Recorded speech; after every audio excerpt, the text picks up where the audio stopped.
We saw a year of rioting. We saw, I talked about this earlier on my other channel, 60 Secret Service agents injured at the White House after left-wing groups pulled down the barricades, started fires in a Secret Service guard post and in the church. 60 Secret Service officers injured, and they get away with it. In fact, when Donald Trump was brought to the emergency bunker because of this extreme violence, the media mocked him and made fun of him. And now you have January 6th with those hearings today, and it's inverted completely. Now the officers are crying on camera. Now, of course, I think what happened on January 6th when you actually watch the footage of the violence is horrifying and wrong, and these people should be held accountable. The problem is you have a large group of people who see what just happened. They see 60 officers can be hurt, the president can be ushered to the bunker, and the media will laugh. But then you get, a few hours on one day with another riot, which is also bad, and they're holding congressional hearings about it. This is going to shatter regular people when they're looking at what's going on, and they're going to say, I'm not playing this game anymore. And what I mean by that, I think a lot of people are going to start becoming just completely non-compliant in the sense that they have no confidence in the system. If someone says, if the government issues a mandate, do X, they're going to be like, why should I care? It's a free for all on this side and nothing. I'm just not going to engage anymore. This is going to lead people to feel like the system doesn't work. They are insecure in their person, in their belongings, in their family. And it's going to destabilize the country unless there is justice. And that means, by all means, justice for the people on January 6th. So those rioters who were fighting with cops and attacking them will get charged for their crimes. But it also means all of the rioters from the past year have to be charged and held accountable as well. Otherwise, you have anarcho-tyranny. The government will not enforce the riots that affect the small guy and the small businesses. They'll even ignore it when they come to the White House and the president is ushered downstairs. But then when it's their side, they'll enforce everything with an iron fist. That's going to shatter people. Yeah, whether you like Trump or not, Trump does love America. He does understand entrepreneurship. And both sides of the aisle, all those guys are on the take. Mitch McConnell, been in office for 30 years. He's worth $35 million. Pelosi's worth, how do you get 35? How do you get so they're all, Trump's the only one that's not on the take. He's the only one. They had to get rid of him. And they finally did. But the whether you're left or right, the people that wake up every day and make our country great, they're just trying to make the right decision for their families. They really, sometimes I get on I have friends both sides, and I love them both. Sometimes I argue with my friends on my left because I'm going, I think your ideology overrides your intelligence, because that doesn't make any sense. But it's a healthy dialogue back and forth. The progressive elite at the top will scorch this earth. They do not care about humanity. And that's the piece that upsets me, is that I don't think that the folks at the elite progressive left top have any regard for the working man and working women. They refer to them as mouths. It's a mouth, another mouth we got to worry about. Mouths, yeah. Another mouths we got to worry about. So wow, that's creepy, man. They're wild animals. You know what I think though? I think they view it as it's utilitarian, right? Their whole view is if we have 1 million people and we do something that benefits 900,000 and sacrifices 100, who cares? It's for the good of the collective. So they're willing to sacrifice the individual, not protect those rights. It's part of why centralized planning of governance doesn't function, because they're out of touch. They can't identify with the crowd. Well, also because it foments revolutions. If you keep sacrificing different groups or ignoring their needs because your focus is solely on the greater collective, you end up with all of these different organizations around you saying we're tired of being mistreated.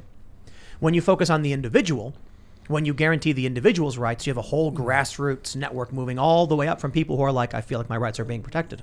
So as the progressive left starts to gain more and more power, starts to dictate what the Democrats do, you start seeing more utilitarianism, and in turn, you're going to see more and more chaos. Yeah. I mean, I think that's why they leave the borders open in Mexico, because those folks are going to come over and vote left. And they shut the borders to Cuba because those folks are going to come over and say, you don't want to have what we just had for 30 years. Yeah. That's right. The hypocrisy is pretty unbelievable in those two border situations. We saw in Miami what the pollsters were saying was safe Democrat went Republican, because the people in Miami know exactly what these words mean. The people in South Texas are actually experiencing the problem of the illegal immigration. But I will issue a partial clarification or partial correction. These people don't need to come and vote left. There's a lot of people who say that if illegal immigrants come across the southern border, they will become citizens, immediately vote. That's why Democrats want naturalization. But the census doesn't ask you if you're a citizen. So when 1 million people come across the border this year already, they can place these people in certain areas. Then on the census, how many people live here, and that will affect the amount of electoral votes that area will have. I think it was the Heritage Foundation said that California gets 1 extra electoral vote based on their illegal immigration. Even if these people don't vote because they can't, because they're not citizens, it still is more power in the electoral process for these groups. Now, if they do, it's also more congressional seats. It's not just the presidential vote. You will get a congressional seat based on people who are not citizens. So, yeah. I got to come clean. I've never put together that illegal immigration can change the electoral vote. I've never put that together. That's pretty interesting. Tim just casually mentioned it to me like a month ago, and it's been like ringing in my head ever since. It's insane. Well, a lot of conservatives don't seem to realize that either. But you do have the Heritage Foundation, which mentioned, it's like 1. So it's not like the apocalypse, but hey, that's a free seat. It's a precedent, yeah. It's a free congressional seat. So now I think California lost a seat. I'm not sure. I think New York did. So there are changes happening. But Donald Trump was trying to get the citizenship question on the census for this reason, so that people who are not citizens would say they're not a citizen, and then you could have better representation for American citizens. Democrats would lose a decent amount of power percentage-wise if that were to happen. So, of course, it was blocked and thrown out. And what does that mean? It means that you could be a tax-paying American. You could be born here. You could follow all the rules. You got student loans. You were told to go to college. You're struggling to find work. You end up as a history major working at Starbucks. You pay your taxes, but you're not getting health care. You get sick and you go to the hospital. They charge you $10,000. You don't understand why this is happening. Unfortunately for many of these people, you have the Pied Piper of the progressive left telling them the real problem is not that they've opened the borders or that they've destroyed industry. The real problem is the industry itself. So what happens when you have people who, instead of saying, hey, wait a minute, maybe it's a problem that 1 million people this year crossed our border, welcomed right in by Joe Biden. I mean, that is absolutely shocking. You see these videos. There's a video that went viral like a week ago. The border gate is open. People just walk on through, walk right up to a CBP vehicle, hop on in and get taken off. Then we learned there was a whistleblower, 2 whistleblowers, I believe. Footage was released. Do you know the Biden administration is smuggling, actually human trafficking migrant children on planes into states like Tennessee? This was one of the most shocking things I had ever seen. I couldn't believe it. When you have, and they're doing it out of military bases, I believe, military bases. The Biden administration, these are videos that have been published. You see them taking kids, putting them on planes. They flew to Tennessee and then just released them into community centers. Republican politicians, they were shocked. Why is this happening? They are they're giving themselves more power. Now, look, I got tremendous respect. I say this all the time. I have 1,000 times more respect for the illegal immigrants who come to this country believing that this is their opportunity for freedom and opportunity than I do for the progressive left that come out and say America is evil and racist and it's a hellscape. That's just not true. But a system cannot be maintained when you have 1 million people just come in.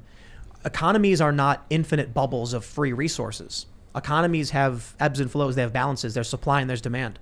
So if you have a massive influx of 1 million workers or people looking for work, at the same time you have massive unemployment and labor shortages, I mean, you're adding more problems to the mix, and we've yet to solve them.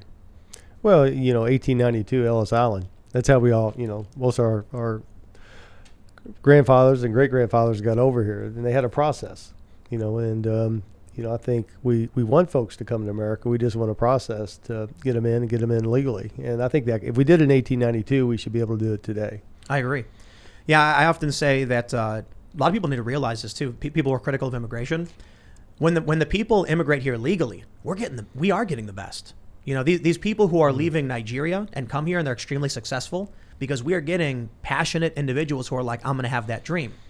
The challenge, I suppose, is the people who are jumping the line. We don't know who they are. We don't know where they go. I mean, Biden is basically just shuffling them through and dropping them off.